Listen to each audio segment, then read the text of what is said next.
The National Football League. No other sports league in the world can rival its ability to captivate audiences through stunning athleticism, dynamic plays, and heart-pounding finishes. Week after week, these gridiron gladiators showcase riveting performances in pursuit of the ultimate goal. Tonight, the Committee of 101 is proud to present the 52nd Annual 101 Awards. Each year since the NFL merger, Kansas City has paid tribute to the league's best by hosting this preeminent nationally recognized event, bringing players, coaches, and fans together in celebration of our great game. Tonight, we honor the achievements of this season's most valuable players and coaches of the year. Engineer of the high-flying Green Bay Packers offense, head coach Matt LaFleur. The architect of the Tennessee Titans, head coach Mike Vrabel. The leader of the Pittsburgh Steelers defense and the NFL leader in sacks, T.J. Watt. Dallas Cowboys rookie phenom, linebacker Micah Parsons. The NFL's leading rusher from the Indianapolis Colts, the unstoppable Jonathan Taylor. The electrifying wide receiver from the Los Angeles Rams, Super Bowl MVP, Cooper Kupp. And now your hosts for the evening, NFL reporter Matt McMullen, and from CBS Sports, Charles Davis.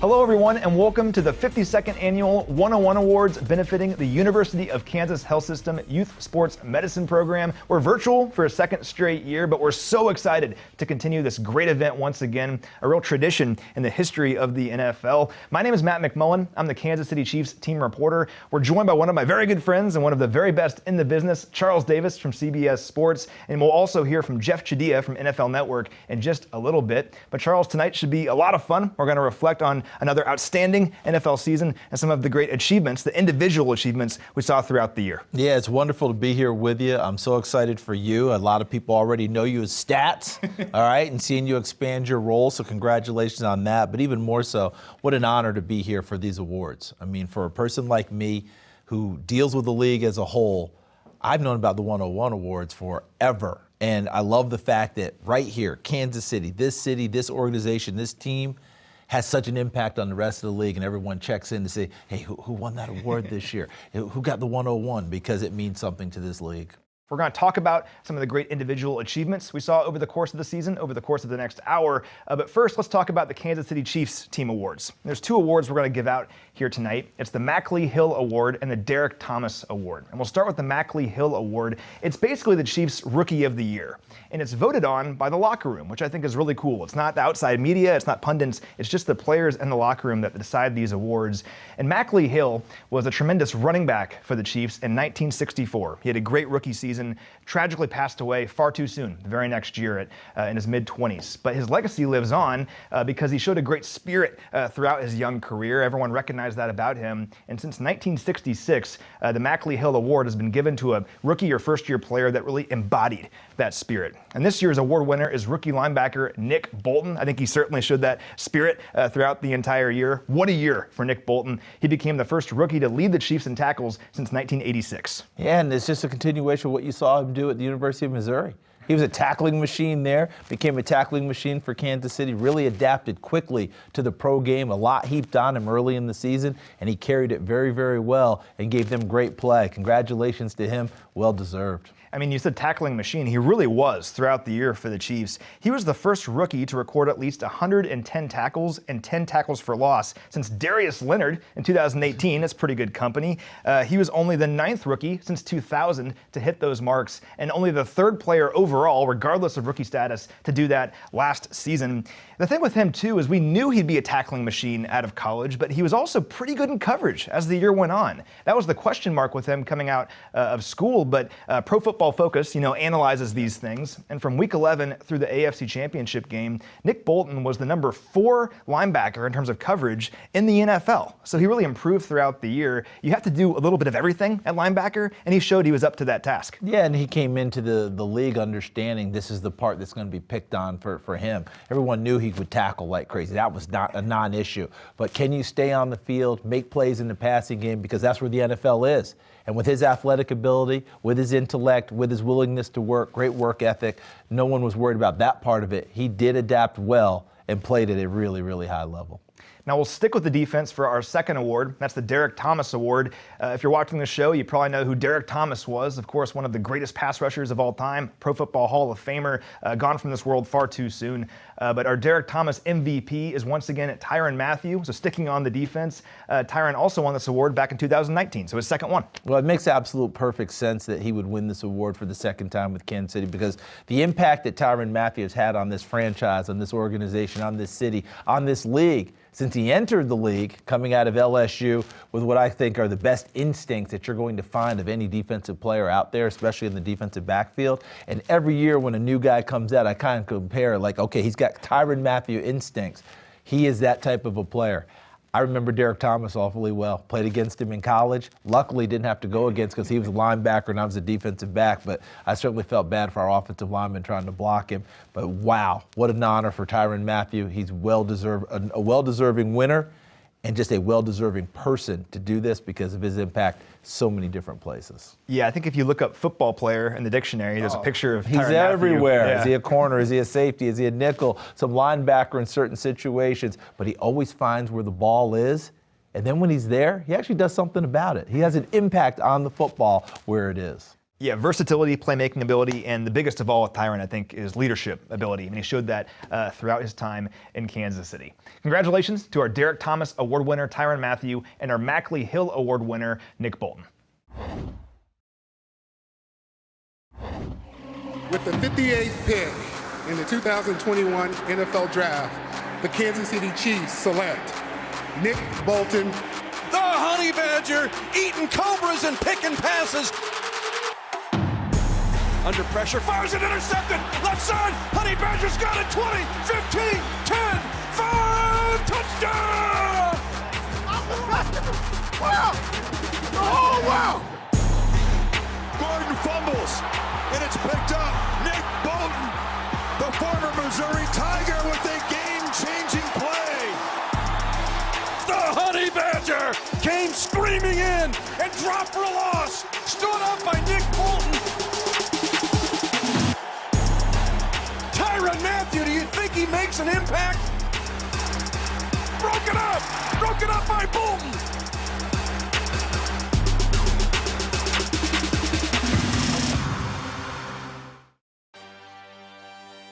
Chiefs Kingdom, Tyrann Mathieu here, and it's such an honor to once again accept the Derek Thomas Team MVP Award. Credit goes out to my coaches and my teammates for believing in me, for helping support me, and it's such an honor to represent Chiefs Kingdom. So go Chiefs. Chiefs Kingdom, Nick Bolton checking in. What an incredible honor to be awarded the Mackley Hill Rookie of the Year Award for the Chiefs. Special shout out goes out to my teammates, my coaches, members of the organization for allowing me to be here. It's an incredible honor to be a member of this organization. See y'all in the fall. Go Chiefs. All right, we'll jump into our national awards now, and we'll start with our AFC Head Coach of the Year, and it's Mike Vrabel from the Tennessee Titans, and really no surprise here. What a year for the Titans, despite some really tough circumstances. They had tons of injuries all year long. They lose Derrick Henry, A.J. Brown, and Julio Jones all at the same time and still find a way to win 12 games and earn the top seed in the AFC. I know you haven't talked about, but word out of Nashville is that you actually had to try out to play a little bit this year because they had so many injuries.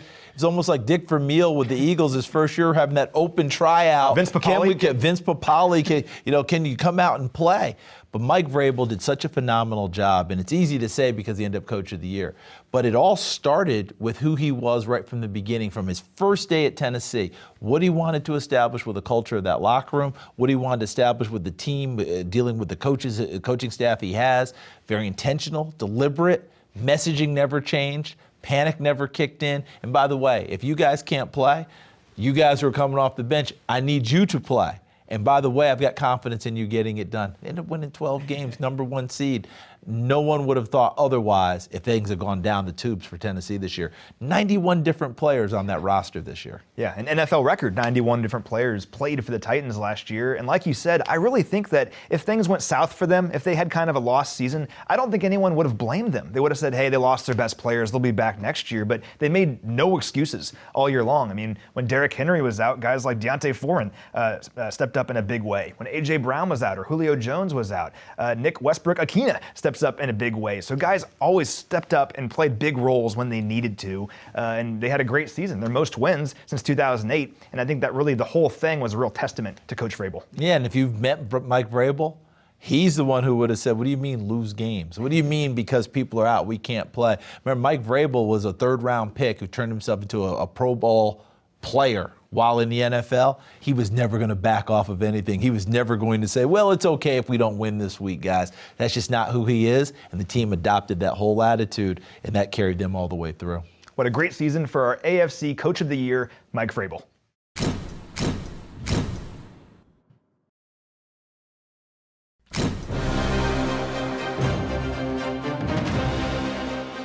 What's the mindset with this much? Go score. Okay. Go score. Touchdown, Titans! Way to be physical.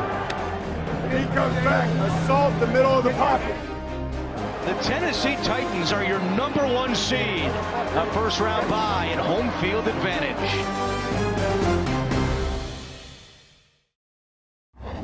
First of all, we're here with head coach Mike Vrabel. The Tennessee Titans are AFC Coach of the Year. Coach, congratulations on the award and a great season, first and foremost. You had 91 players on your active roster over the course of the season, which is a record, and I'm sure it's almost like having two teams over the course of an entire year. How were you able to manage this team, get them to the top seed in the AFC, 12 wins with all that adversity? Well, first I would say, Jeffrey, is that as we go and we work our way back through the self-scout like we do and every other team does in the offseason, at times we needed a flip card this offseason to figure out who some of those guys were, because they were with us for a week or they showed up on Wednesday and had to play in a game or two. And that was the first thing that we laughed about, like, man, who's that guy? I forgot him back in September or October. But it's just a reflection of our coaching staff. You know, any award that I would receive is just a reflection of our coaching staff to be able to get these guys ready to play. Also, the players that we brought in here, how quickly they adapted and were ready to contribute and to help us win. You talk about that culture you've created there, and it seems like you guys are the epitome of being able to deal with adverse situations. I think about last year going through COVID and this year with this stuff. How did you build this culture to where it can withstand so many setbacks? Yeah, there's just a lot of things that we try to talk about. I mean, I think that originally our culture, will always be about winning and competitiveness and how we prepare. Distractions are inevitable. For the people that say, man, we are going to try to eliminate distractions, I think that's come to realize that's impossible. So it's how you handle them, making sure that you have a plan and making sure that you don't panic. If you can stay poised and be prepared, I think that carries over and translates to the football team. You guys beat the Rams, who won the Super Bowl. You beat the 49ers in the NFC title game. The Chiefs and the Bills, two teams that people were talking about as being some of the best teams in the league. What does that say about your program, the way you run it, that you were able to beat those teams that people thought so highly of throughout the course of the year? I think it's just a reflection of this league that, we talk about this all the time, that if you don't play well, you're guaranteed to lose. And if you play well, it gives you a chance to win. It doesn't guarantee victory. But I am proud of how we played against those teams that, ended up the season and playing in the postseason and having an opportunity to play for a championship, of which the Rams ultimately did. So, all the credit to Sean, his staff, their players, and obviously, Zach and the entire Bengal organization. One thing I really respect about your program is that, there's a lot of talk about quarterback league, big passing numbers, all the high-flying offenses, and you guys build it around the run game, you build it around being physical and being blue collar. How much pride do you take in the way you're playing football and you're having success doing it in a way that is not kind of the norm anymore in this league? I mean, we believe in a certain style. We understand. We believe what football is physical. It takes a toll, but over the course of 20 years and looking at things and studying them, there's reasons why teams win, and you have to take care of the football. We didn't do that well enough this year. And at times, you have to be able to be efficient throwing the football. You don't have to throw for 5,000 yards, but you have to be efficient. You have to have a high rating, and that means you're throwing touchdowns, you're taking care of the football, and you have a high completion percentage. And you also have to be able to affect their quarterback and stop the run and run the football. And so that's what we've tried to do. I think that's what we look like at our best. I don't know, every year is different, but obviously those are the things that we're trying to focus on. You look at what you want this team, this program to be moving forward. What's the most important things for you? Well, you have to continue to improve. You have to continue to find ways to teach our players, to develop them, try to inspire them through building relationships. And we think that that's going to translate to wins, and that's why we're here. We're here to win a championship, and that's our singular focus. We've been close, not close enough. There's no such thing. You either win or you don't. You're pregnant or you're not. But I think that the continuity, I think that the consistency is there, and then now we just have to, take it into another off season, take it into another training camp, and the rigors and the battles that you wage, throughout the year. So it's a lot of work, but we all love what we do. Hey, Coach, thanks again for doing this. Didn't get the final prize, but again, individually, you did a great job. So thanks again for doing this. It is an honor. I want to thank just obviously the 101 Awards and how much tradition that they have had. When you look and do some research on what this award, who you shared this award with, and the type of people that have won Coach of the Year, Offensive and Defensive Players of the Year. Some guys that I've played with, some guys I've coached under, and a lot of great names and really some Hall of Fame people.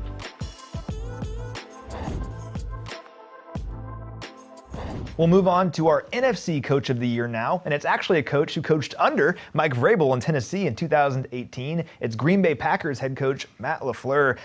What an incredible run he's had in Green Bay. Like I said, he was the Titans offensive coordinator in 2018, got the attention of the Green Bay Packers. They hired him away in 2019, and all he's done is win since then. He's won 13 games in every season he's been in Green Bay, and he also had to overcome numerous injuries with the Packers last year. They lost some big-time contributors, guys like Zadarius Smith, Jair Alexander, Robert Tonyan, and David Bakhtiari, but still led the Packers to the top seed in the NFC. Another no excuses coach, led by leading by example in terms of showing up each and every day.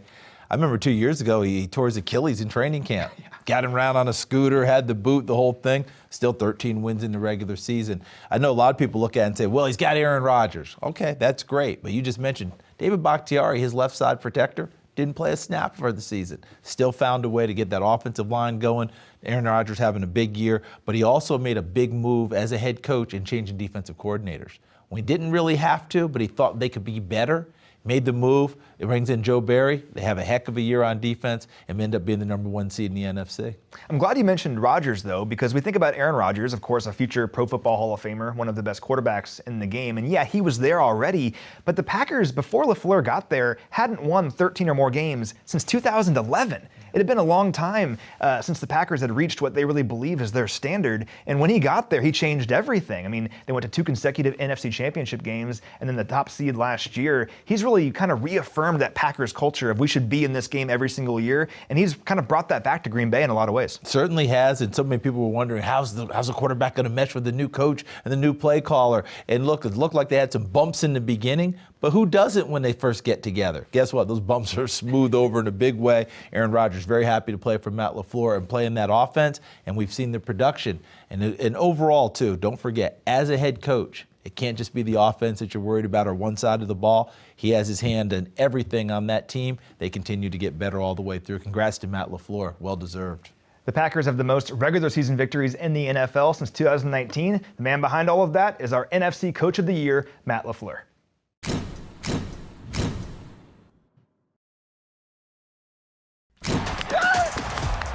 Victory! 2-1! Hell of a job, man. I'm so happy for you, brother. Looking for Devontae Adams. He's got it. Oh, yeah. That's what I'm talking about. Hell of a job. Howard to the goal line. Touchdown, Green Bay. Keep competing out there, all right? Dillon breaking a tackle. Rodgers inside. Cobb touchdown. Hey, hell of a job, boys. Great job. Great job. All right, we're joined now by our NFC Coach of the Year. It's Packers head coach Matt LaFleur.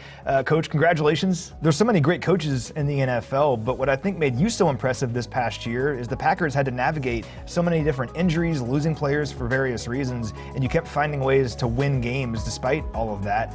How do you explain your success this past season? Well, I think it's a credit to the depth of our football team and the guys really buying into owning their role and doing their 111th, and it's a credit to all our coaches and our players. Now, it's one thing to preach that as a coach, but as you just mentioned, you got your guys to buy in. You've really bred a culture of overcoming adversity in Green Bay. Can you speak to that and how you developed that culture? Well, I'd say you can preach all you want as a coach, but you got to have the right kind of guys within the locker room, on our coaching staff, just really within our organization that buy into that team concept. And it's a credit to all these guys to be able to weather that adversity, to endure and persevere through the adversity, because adversity is part of our game.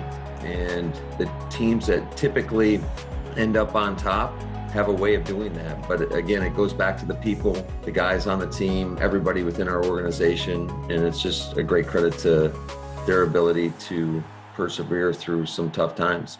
Yeah, and we saw that in action throughout the year. I mean, you guys beat some really good teams last season. You beat both teams that were in the Super Bowl. You beat the Bengals and the Rams during the year. What's it say about your program that you kept your guys motivated throughout despite losing players to injury? You kept overcoming that adversity all season long and beating some really good teams. Each and every week in this league, no matter who you're playing, whether they're one of the better teams in this league or a team that's maybe not looked upon as a favorite or a front runner, you have to hit the reset button each and every week, because if you don't go out there and perform at your best, you're going to get beat. And the competitive balance is one of the things that makes the National Football League so special. And you know, just each and every week, you just got to go out there, perform at your best regardless of the circumstance. You've been the Packers coach for 3 seasons, and all you've done is win. You're 39-10 in your Packers career. Those 39 victories are the most wins for any head coach through 3 seasons in NFL history. It's been amazing what you've been able to do. How do you explain all the success, and how have you grown as a coach so far in your young career? Well, I think there's a lot of areas where I've grown as a coach, but again, it goes back to surrounding yourself with the right kind of people. And I thought that the coaches have done a great job of owning their roles. Certainly our personnel department has done an unbelievable job bringing in talented players, and not only talented players, but players that buy into the team concept. And that's what it's all about. It's how can you get everybody moving in the same directions, because we all have our own goals and aspirations, but how can you set those aside for the betterment of the team? And it's just being around great people that are willing to work each and every day, put in everything and whatever it takes to get the job done. And unfortunately, we have not reached the ultimate goal of winning the Super Bowl. And until we do, I don't think any of us are going to be happy. Well, I'm glad you brought up the idea of how important it is to have good people around you, because you've been on the other side of that in your young career. You worked for head coach Mike Vrabel, the coach of the Tennessee Titans. He's our AFC Coach of the Year. You worked for him in Tennessee, and you also worked for Sean McVay, of course, a Super Bowl champion this year in the past. What's it like coaching against these guys now, and what did you learn from those guys when you were an assistant coach? Well, I think no matter who you've learned from, you're always learning both positively and negatively from every situation that you're in. And I think that I've been fortunate throughout the course of my career to be around some not only great football coaches, but great leaders. And it is fun when you're going up against your former bosses, whether it's Sean McVay or Mike Vrabel or Kyle Shanahan, just to go out there and compete to the best of your ability. Well, it's certainly been impressive during your 3 years of the Packers. I'm sure lots more of that to come over the next several years. My last question for you, just what's this honor mean to you? What's it mean to you to be our NFC Head Coach of the Year? Well, first of all, I think very fortunate to be part of such a great organization. And when I think of a Coach of the Year award, it's a credit to all our other coaches, to all our players, to go out there and consistently put forth that great effort, but really everybody involved in our organization, starting from the top on down, just everybody involved in this thing to allow our coaches and players to go out and compete at their very best on a weekly basis. Well, Coach, congratulations on such a great season. And once again, congratulations on being our NFC Coach of the Year. We'll shift now to our player awards, beginning with the AFC Defensive Player of the Year. And who else could this possibly be? It's TJ Watt from the Pittsburgh Steelers, his second consecutive year winning this award. And what a season for him. I mean, he had 22.5 sacks last year. That matched Michael Strahan's NFL record. And before you say that there were 17 games last year and it shouldn't count, he did that in 15 games. He was remarkable. I like how you jumped in there before everyone hit you on the 17-game deal, because that is so true. And remember, he started the season not going through training camp like everyone else, because they wanted to make sure he was okay for the season because there was a contract thing and the whole deal. He showed up for the season opener against Buffalo, having not been in pads with his teammates, not gone through practice, and they couldn't block him on opening day. And it was like that throughout the season. He plays the run well. He plays the pass well. It's not just the sacks, 39 quarterback hits, 5 forced fumbles, 3 fumble recoveries. He makes difference-making plays. And I love what his head coach, Mike Tomlin, told me and my crew this year about him. He said, you know, TJ's just that angry little brother trying to prove to his older brothers that he can flat out play. JJ ahead of him, Derek ahead of him. TJ, I think he's forged his own way now. I think difference maker, like you said, is really the best way to describe this guy. And yeah, it is more than just the sacks. He's only the 5th player in NFL history to lead the NFL in sacks, quarterback hits, and tackles for loss. Joins a group that includes DeMarcus Ware, Aaron Donald, Chandler Jones, and the aforementioned brother, J.J. Watt. One of my favorite stats about TJ, though, is he makes everyone else around him better. And that's the best, really the best compliment I can give any athlete. So when TJ played 80% or more of the Steelers' snaps last year on defense, they were 8-2 as a team. So every time he was out there, yeah, he's making game-changing plays, but he makes the guys next to him better as well. Yeah, remember Bud Dupree was his partner in crime at the other outside linebacker position. Bud goes to the Tennessee Titans this year. Alex Highsmith comes in from University of Charlotte, plugs in, plays awfully well. Your Melvin Ingram here in Kansas City was there for a little while before coming to Kansas City. But Cameron Hayward, also inside an all-pro, benefited from TJ Watt's presence. So he's that type of a player, as you mentioned, and what's really going to be fun to see is, can they try and find that little bit more of a sack? Because that last game of the year, hello question with the scorekeeper, hey, that should have been a sack. Why wasn't it a sack? What a phenomenal year again for TJ Watt.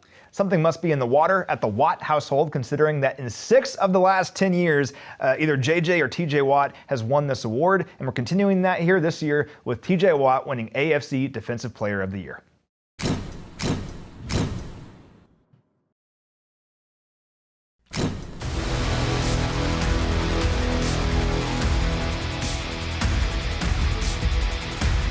The best damn defensive player in the world. Let's go.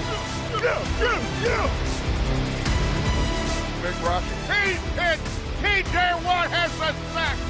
Watt has tied Michael Strahan's single-season record, 22.5 sacks. TJ Watt, you are a monster.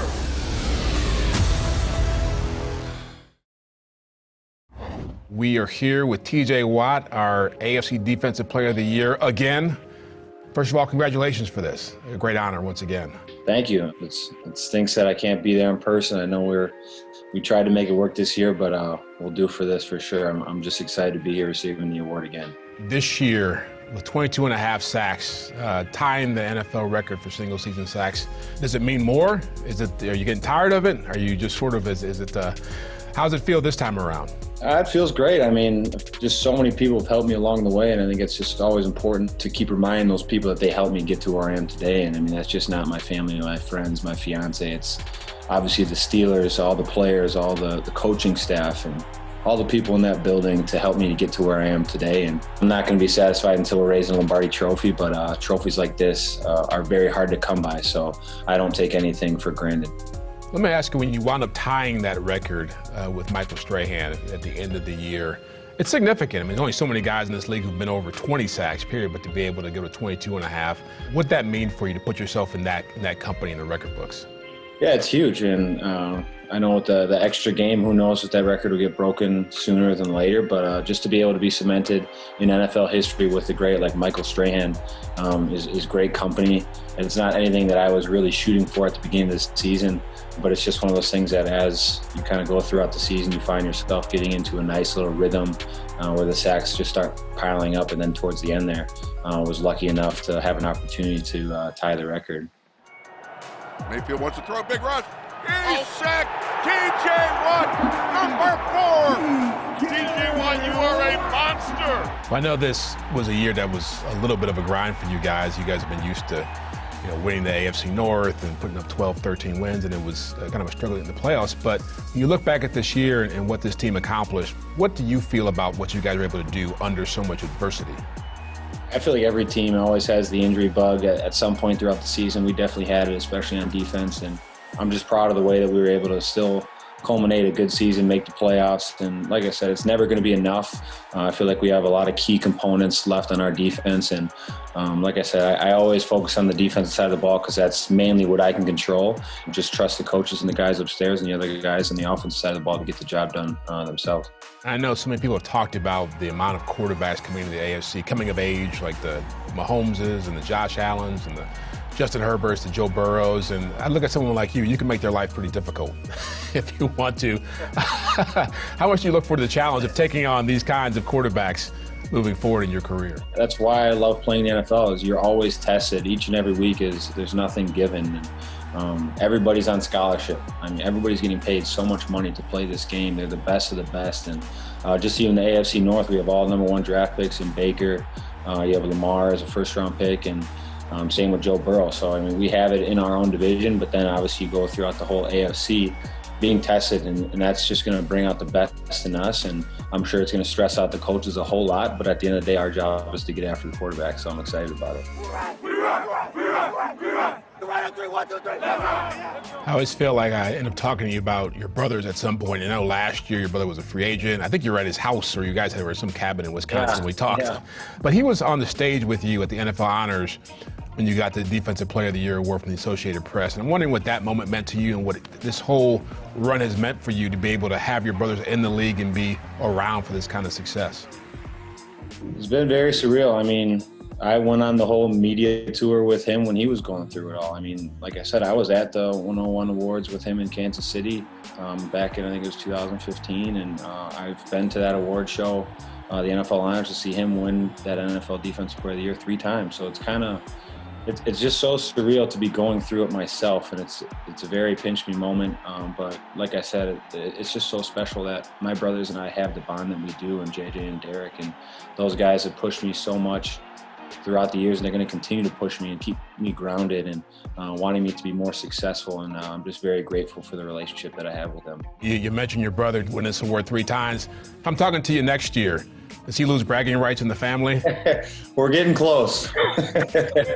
Well, great, man. Well, thank you for being on here. Again, congratulations on being the AFC Defensive Player of the Year for the 101 Awards for the 2nd straight year. And best of luck moving forward, man. Thank you very much. I really appreciate it. All right, we'll continue now with our NFC Defensive Player of the Year, and it's the outstanding rookie from the Dallas Cowboys, Micah Parsons. What a season for him. I mean, he racked up 13 sacks, the most by a rookie since Aldon Smith, one of my Missouri guys, in 2011. I like how you slid that in. That was good. Go Tigers. MIZ, you know.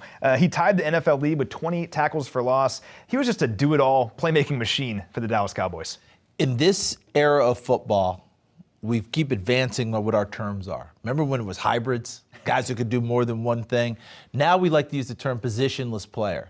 And Micah Parsons embodies it, all right? Is he an inside linebacker? Yes. Is he an outside linebacker? Yes. Is he a defensive end or a designated pass rusher? Yes. Can he cover people out of the backfield or downfield? Yes. You name it, you're going to get it. I think the only thing he didn't do was play offense. And I've heard through the grapevine he's lobbying the Cowboys for a few snaps on that side of the ball as well. What a tremendous season. The number, 12 pick in the draft in the 1st round? And if we could redraft, he'd probably go a little bit higher now, wouldn't he? The interesting thing with that is, in the past, if you said a guy didn't have a position, it's a slight, it's a negative. But with him, it truly is a positive. That would have been a tweener, right? A tweener, meaning you don't have a true spot. His spot is wherever he wants to line up or wherever they want to line him up.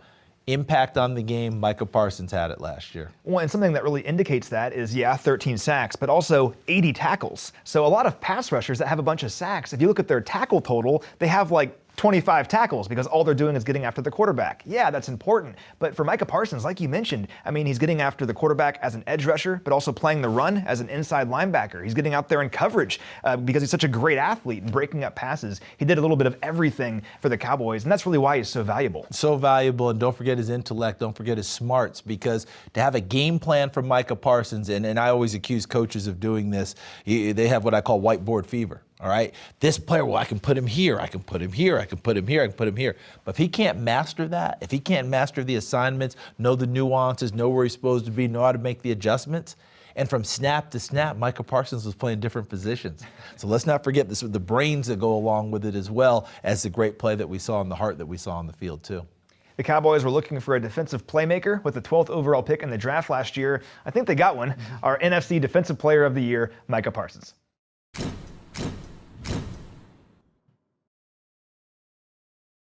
He's the front-runner defensive rookie of the year, and you came up with it. We've been pushing it all week. Let's do it. Let's get this 3 and out, get off the field.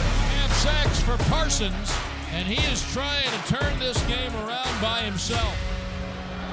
Back to throw, pressured, hit, Parsons, blasted him.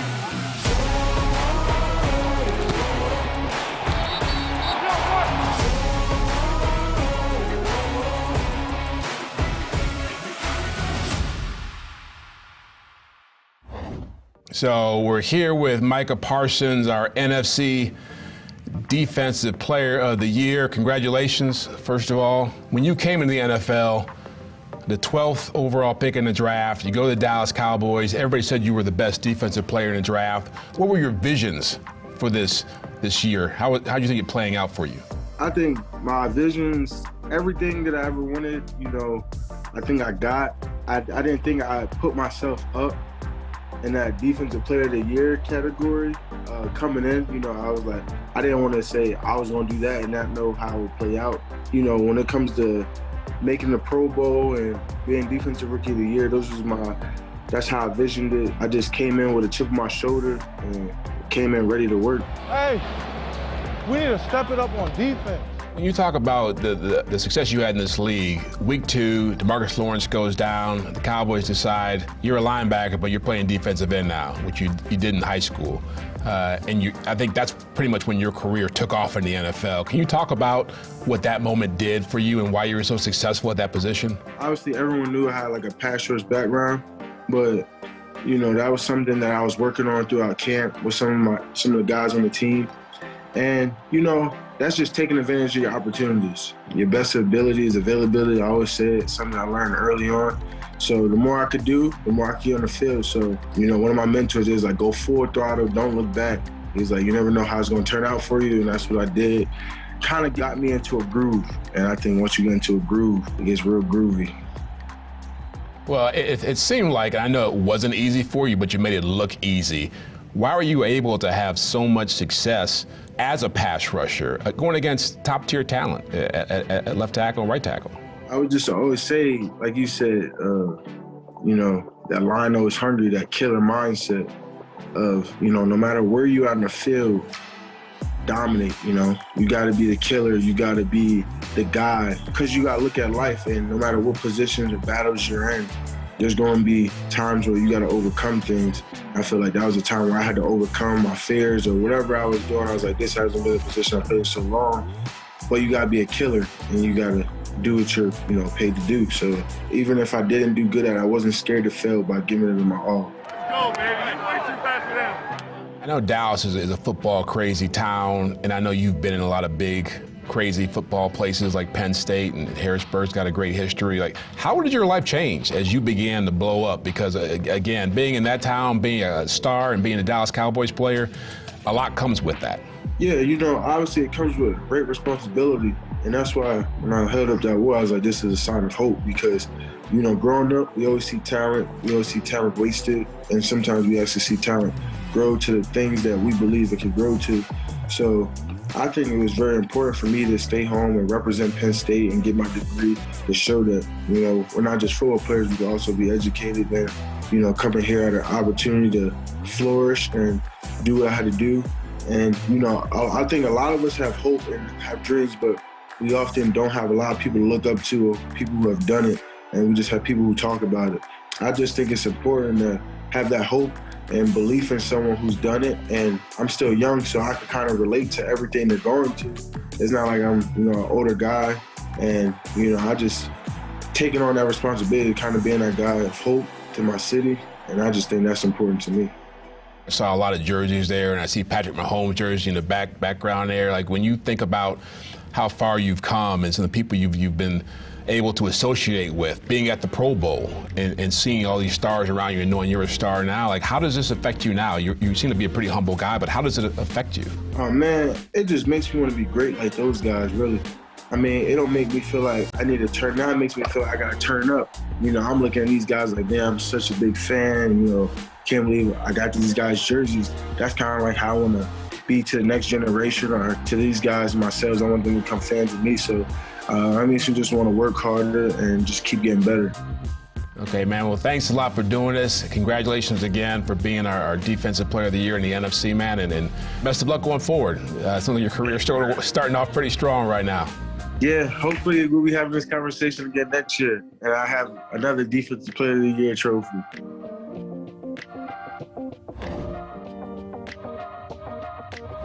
It's time now to honor our AFC Offensive Player of the Year, and it's Jonathan Taylor from the Indianapolis Colts. This is interesting because... Is he still running? Is he still running with the football somewhere? I think it's amazing. Every time I turned around, he was headed towards the end zone carrying the rock. Well, that's the thing, is this award is normally reserved for quarterbacks, right? It's guys like Patrick Mahomes or Tom Brady. But no, when you have a season like Jonathan Taylor just had, it demands attention. And what a season he had. He led the NFL in rushing yards and rushing touchdowns in just his second year as a pro. He had more than 500 rushing yards, more than second place, which was just amazing. He also became the youngest player in NFL history with 2,000 scrimmage yards and 20 scrimmage touchdowns. He was remarkable all year long. He certainly was, and what I love about him, when we get these stories about these self-made players, obviously he's talented, all right? Let's not kid ourselves. He's definitely talented. But when he was in high school, he had visions of going to the Big Ten and playing for Wisconsin. They didn't immediately offer him a scholarship because they said, we don't see you break enough big runs. So he went out for the track team to try and improve his speed. The next year, he broke those big runs, which is what we saw this year. How many? 50, 60, 70, 30, 40. He had it all. That's one thing he did. Another thing was, if he didn't go to Wisconsin, the Ivy League was all in on him. The intelligence of this young man was there. Probably would have gone to Yale if he decided not to go to Wisconsin. But he turned himself to a heck of a player. And last but not least, coming out of college, the biggest knock on him was fumbling the football. Right? Put it on the ground 19 times at Wisconsin. You don't hear about that these days, do you? No, you certainly don't. I'm glad you mentioned that explosiveness because it kind of leads into my other point about what makes him so incredible. He's a bruising runner. I mean, he'll force missed tackles. He actually forced 65 missed tackles last year that led the NFL. And you're not just talking clean misses. You're talking about him running through people. Exactly. Yes. And the thing with that is usually those kinds of players, they're big and bruising, but they're not very fast. They're not very explosive. Well, he did that, but was also really explosive. You mentioned all the long runs that he had. He had 14 rushes of at least 20 yards. Oftentimes when he got to the secondary, he was gone. We just don't see players with that blend really much anymore. Yeah, we're starting to see a few more of them, but to have it in the full package like Jonathan Taylor has, well over 220 pounds, breaking down defenses, doing his thing, continuing to get better as a pass receiver out of the backfield. But bottom line is, you take it and turn around and put it number 28 your chest, and good things happen for you. Just an unbelievable season for Jonathan Taylor, and that's why he's our AFC Offensive Player of the Year.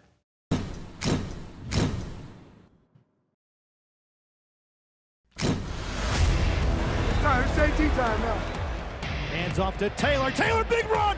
He's at the 45, 50, 40, 15, 10. Touchdown! I'm just watching you run straight, like, gone. There's two free hitters. Jonathan Taylor just makes them miss. Jonathan Taylor does it again. An explosive run for JT.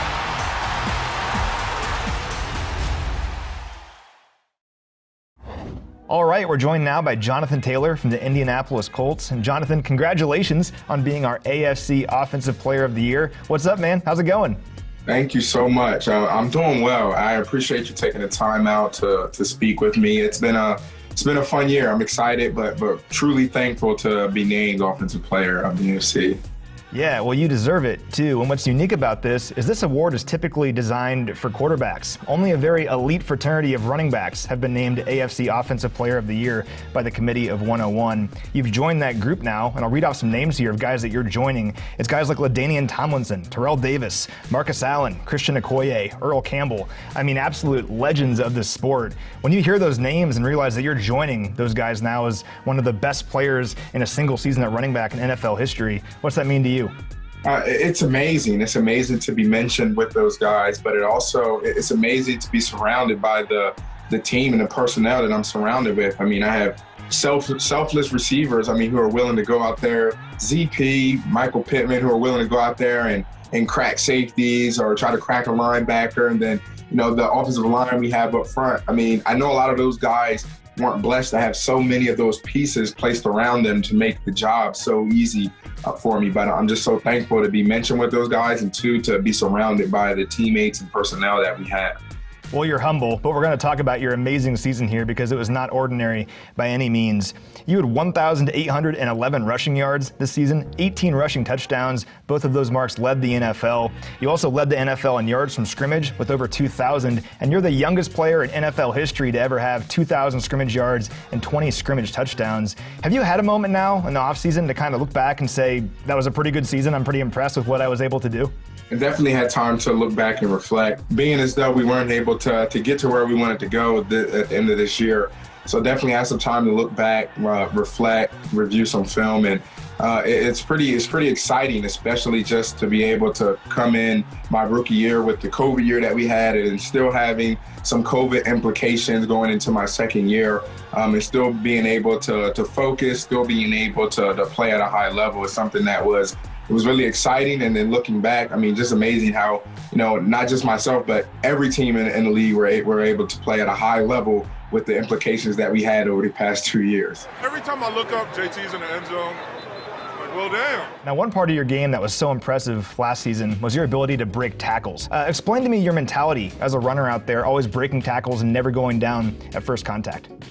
Definitely. One of my mindset anytime I'm running the ball is you're there in order to make sure you don't get tackled. So your job is to make sure that even if a guy has a hand on you, even if it may seem like someone may have you down, your job is supposed to be able to break that tackle. Those guys are supposed to tackle you. That's what they're there to do. They're there to stop anyone who has the ball, and your job is to not let anyone stop you with the ball. So that's just my mentality, being able to keep those feet churning, making, guys gang tackle you, 2, 3, multiple guys in order to make sure that they secure the tackle. And that's just my mentality every time I have the ball in my hands. The incredible thing about you, too, is most guys that are breaking tackles, they're big guys, or they're not very fast, but you're a former track star, so you have breakaway speed as well. You had the most rushes of 10 or more yards, 20 or more yards, 30 or more yards, and 40 or more yards in the NFL this season. You were breaking tackles, then breaking away for big plays after that. How much pride do you take in being just a big play home run threat, too, every time you touch the ball? That's always been a big MO of mine. You always want a guy that anytime he has the ball in his hands, he can take it the distance, he can have a touchdown, he can go 40 yards, 50 yards. You're just that X factor. When you're able to do certain things like that, it makes you an X factor. And that's something that ever since high school, I've always worked on and honed in on, being able to take anything to the house at any point in time, because those type of players are game changers. If there's late in the game, if it's in the beginning of the game, middle of the game, you can change and shift the momentum of the game. So for you now, going into your third year as a pro, how can you possibly top what you did last season? How can you be even better next year? Really, one of the biggest things is being able to adjust on the fly in the passing game. A lot of times, pre-snap in the run game, you're able to generally get an idea. Maybe the ball should be placed here based on what the defense is showing me. And then the ball snaps, and then, of course, things move, and you're like, okay, now the ball may need to be placed here. But in the passing game, same rules apply. They're showing a certain coverage pre-snap. You're thinking, okay, maybe they're in cover 3, ball snaps. they're rolling, they're rotating, and then they shift to a different coverage. Now, am I able to adjust my route? Am I able to sit down? Am I able to break out based off of what they've shown after the snap? So being able to play more at a high level in the passing game after the snap. I know you guys had a disappointing end to the season, but how excited are you moving forward now with the culture you guys have really established there in Indy? I'm super excited. I know we said that things didn't end the way we wanted to, but you know, when you had time to look back and reflect, and you're like, we're a pretty good darn football team. So it really fires you up this offseason to get back at it, to make sure that you get 1% better every day, because you know the rest of your teammates, you know the rest of the coaching staff is going to be doing the same thing throughout the entire offseason. So I'm pretty fired up. Well, the future is certainly bright in Indianapolis with you right at the center of that. Jonathan, congratulations once again, our AFC Offensive Player of the Year. Thank you so much. All right, let's shift now to our NFC Offensive Player of the Year, and it's Cooper Kupp from the LA Rams, coming off maybe the best season by a wide receiver in NFL history. I mean, he was incredible. I mean, something that we've never seen before. Triple Crown guy, right? Yeah, sure was. He finished with 145 receptions, 1,947 receiving yards, and 16 touchdowns. Each of those led the NFL, so won the Triple Crown for a receiver. First receiver to win the Triple Crown since Steve Smith in 2005. Yeah, and you know, play style similar in terms of determination. Because we always talk about how angry Steve Smith played all the time. We don't say angry with Cooper Kupp, but it's the same end result. It's the determination to get where they want to get. And both of them played the game smartly. They understood what defenses were going to do. They knew where to be. But when push came to shove, they were going to be the ones that came down with the football. Cooper Kupp, exactly like Steve Smith in that manner. And it's so much fun to watch. But the one thing I want everyone to keep remembering about Cooper Kupp, quit underestimating his athletic ability. People have done that way too many times. You want to plug in the tape that should end that discussion. Down the stretch in the Super Bowl, everyone knew where the ball was going. Yet who caught it each and every time? Cooper Kupp did. He is a true WR1, wide receiver one. No more of this gimmick stuff, scheme him open, all that. He knows how to get it done. He's phenomenal. His consistency is what really impresses me, because season totals can often be deceiving. Maybe a guy had a real torrid stretch for a while, get really hot for a while, but disappeared other times. That's not Cooper Kupp. Cooper Kupp had 16 regular season games last season where he had at least 90 receiving yards. Think about that. Nobody else came close to those numbers. Every single week, the opponent knew where Matthew Stafford was going with the ball. Yep. It was Cooper Kupp, and every single time he got his numbers. And in the Super Bowl, 2 touchdowns in that game, including the game winner. He won Super Bowl MVP honors. Just a video game season for Cooper Kupp. Absolutely. True difference maker each and every time he snapped the football. You better find where he is, where he's going to line up. If he goes in motion, you better send 2 people with him.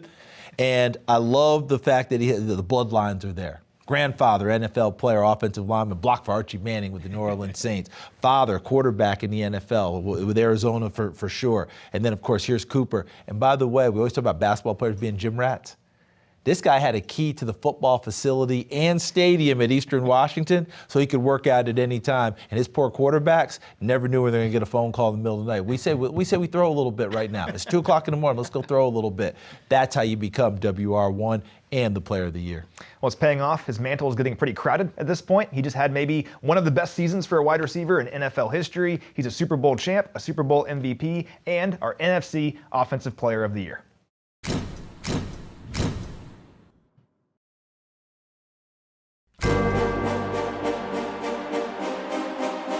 Cooper Kupp is the best wide receiver, and he should be in the MVP conversation. A 70-yard bomb to Cooper Kupp. Oh, he had 10 yards of separation. Touchdown, LA. Hey, you put him in a spin cycle. Wow, what a catch by Kupp. Touchdown, Cooper Kupp. Touchdown, LA. All right, we're joined now by our NFC Offensive Player of the Year. It's Cooper Kupp. Cooper, congratulations, man. Thank you very much. Appreciate it.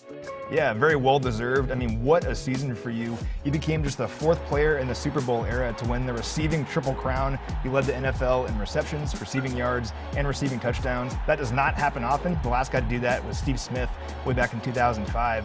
It's the offseason now. Have you had a chance to sit down and reflect on how amazing your season was? I think I take a little bit of time to reflect on the season in general, but a lot of that is really focused on just what I need to do to get better for the coming year. Trying to figure out what the plan of attack is for the off season, what kind of things I need to improve on. So I think there'll be I got a whole lifetime to reflect on accomplishments and what have you. But really my focus right now has always been just moving on to that next thing and trying to get better for that next year. Well, we're going to talk about your season last year because it was remarkable. I think it's perhaps the best season by a wide receiver in NFL history. Look at your numbers here. I mean, you had 145 receptions. That was the second most in NFL history. 1,947 receiving yards, also the second most in NFL history. And stats are great, but you capped it all off with a Super Bowl MVP trophy and, of course, the Lombardi trophy. What's it feel like to be a Super Bowl champion? That's great. Obviously, that's the what you strive for. You compete. You do all this stuff with your guys, and the end goal is always to achieve the pinnacle of what this sport offers you. What that is, competing for a world championship and taking that thing home. So being able to achieve that goal is an incredible feeling. But it's also that much more drive. I mean, you want to get back to that. There's so much you understand looking back on all the work you've done, everything it took to get there. Having an idea of what that takes, and then being able to implement that and know, every year the standard is raised. Every year it becomes that much more difficult, and we're just gonna have to be that much better coming up, in 2022. Stafford has it, deep drop, big throw, down the right side. Cooper Kupp's all alone. He caught it at the 30, to the 20, cuts inside, 10, 5, touchdown Cooper Kupp, touchdown, LA! Consistency was really your thing all year long. You had 16 games in the regular season last year where you had at least 90 receiving yards. I mean, absolutely crazy. Far and away the most such games in the NFL. How do you explain your consistency last year? I think a lot of that comes down to the guys I get to play with. Preparation, the process that we live by week in and week out. You aren't able to do that as a receiver. You're not able to be consistent like that if you don't have other guys that are balling out as well. There's too many good football players in this league. Coaches are too good, too well prepared. Kudos to the teammates that I get to play with, the receivers, the running backs, the tight ends. And then on top of that, being able to play alongside Matthew Stafford, who had an incredible year himself, and the coaches that put us in great positions. It really comes down to that, and I'm so thankful for the people I have around me that have really made that possible. Now, I want to ask you about your family a bit. Your dad was an NFL quarterback. Your grandpa was an NFL offensive lineman. This is a big thing in your family. It runs in your blood.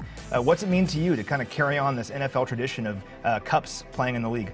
Yeah, well, I mean, it's a really cool thing. I thought the best thing about growing up with my dad and my grandpa was that they were dad and grandpa before anything else. It wasn't, I didn't view them as a guard that played, for so long in the league, and my dad playing quarterback. I didn't see him as a quarterback and a guard. I saw him as just my dad, my grandpa, and I'm really thankful for that, for being able to be raised and have the normalcy of what that is. But then also being able to, when it got to that time where I chose football for myself, and being able to get to that point where I wanted to learn, I wanted to dive into some of that stuff, and be able to ask questions.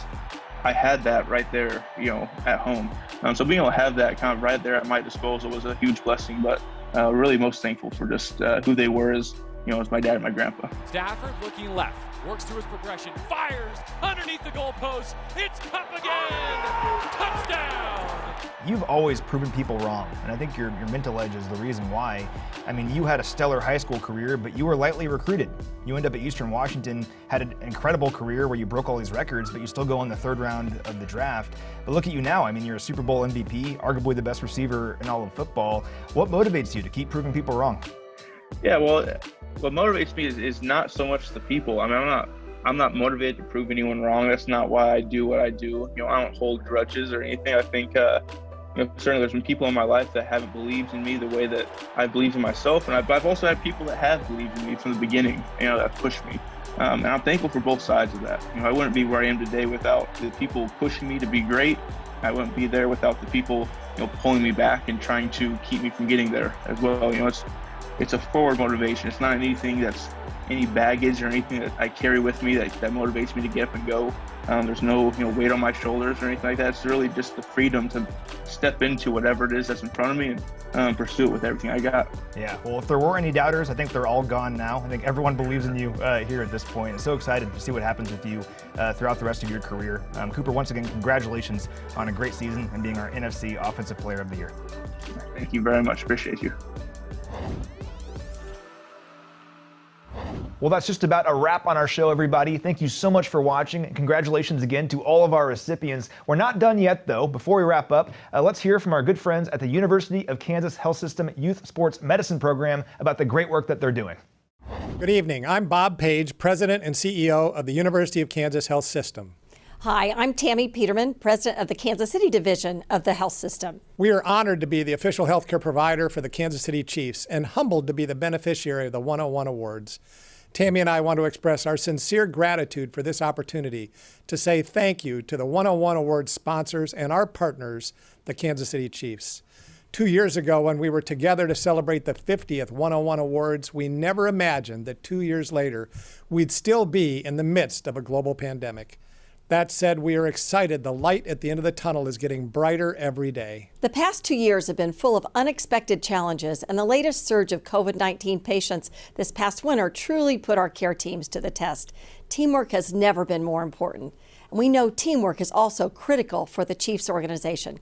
For the Chiefs, it's the players, the coaching staff, the trainers, and everyone else on the team who focus on being the very best and winning the game.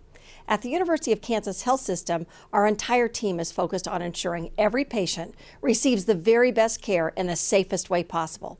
We're so grateful the proceeds from the 101 Award benefit our health system.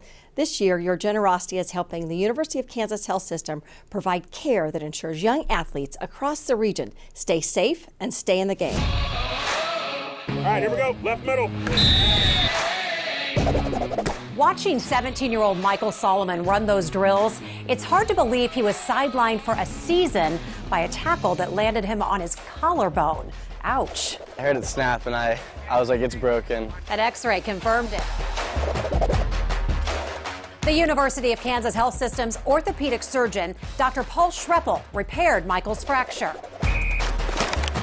Dr. Schreppel is also the head orthopedic surgeon for the Kansas City Chiefs. He got Michael back in the game. Right again, here we go. Where his athletic trainer, Caitlin, is always watching. The night of the injury, she could tell it was serious. This injury, I knew immediately that something was wrong because of his body language. Having somebody on site all the time is huge for me. You know what else is huge? The support of the 101 Awards. We have some spacers, some inhalers, and EpiPens. Your donations literally put life-saving medical equipment into the expert hands of 19 athletic trainers at 27 schools, caring for 13,000 students.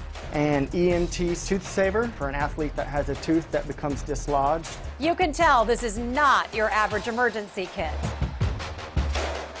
This backpack has 20-plus critical care items, all made possible through the 101 Awards.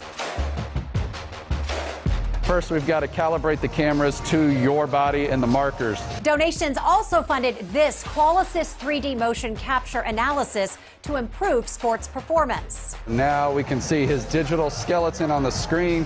Athletic trainer Ryan Sloop is program and facility coordinator for the University of Kansas Health System Sports Medicine and Performance Center. So let's get walking at about 3 to 4 miles an hour. He uses technology to help student athletes like 13-year-old Mason Medellin be the best they can be. Nice job, keep it up, good pace. Mason used to run with his toes in, but not so much anymore. After this analysis and some training with Ryan, now both are happy. With a better running form, I will be getting faster probably. Well, no doubt. And Mason, better performance will just keep you healthy. State-of-the-art emergency backpacks and performance analysis help our trainers be the best too. And they get the final word, as there's only one last thing to really say, and that is thank you. Thank you, 101. Thanks, 101. Thank you, 101. Thanks, 101. Thank you, 101. Thank you, 101. Thank you, 101. Thank you, 101.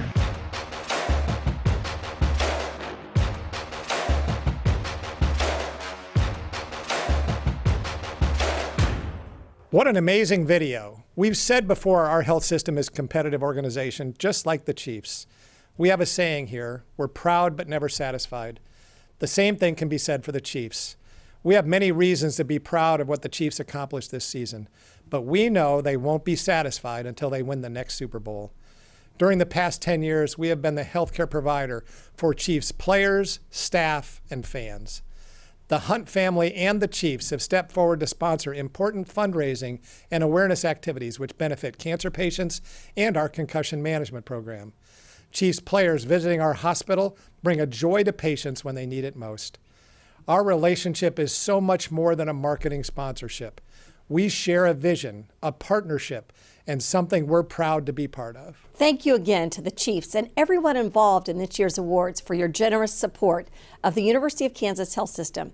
And we especially want to recognize and thank our friends, the Hunt family, for 52 years of the 101 Awards. Congratulations to this year's 101 Award winners, and congratulations to our partners, the Kansas City Chiefs, on another great season.